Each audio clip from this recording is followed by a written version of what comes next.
এটা মই তোমালোকক উদাহৰণ দিওঁ সেইদিনা আমি আজিৰ পৰা এসপ্তাহ আগৰ কেবিনেটখনত নিযুত মইনা আঁচনিখনৰ ওপৰত ডিছকাশ্যন কৰিলো।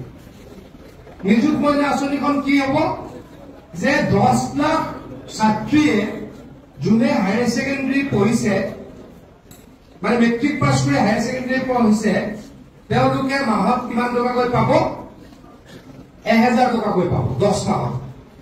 2 মাহ স্কুল বন্ধ থাকে গতিকে তেওঁলোকে 1000 কে পাব।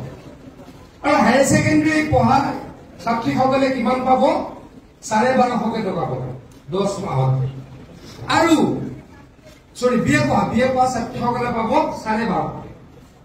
আৰু যিসকলে আমাৰ MA পঢ়ে MSc পঢ়ে তেওঁলোকে কিমান পাব মাহত 2500 টকা পাব। তাৰ ওপৰত ডিছকাশ্যন হৈ আছিল। ডিছকাশ্যনটোত মই এটা অংশগ্ৰহণ কৰিলো। মই কলো যে এই ডিছকাশ্যনটো এনেকুৱা যে ইয়াতে কোনো ধনী দুখীয়া কোনো শ্ৰেণী নাথাকিব, সকলোৰে ল'ৰা ছোৱালীয়ে পাব।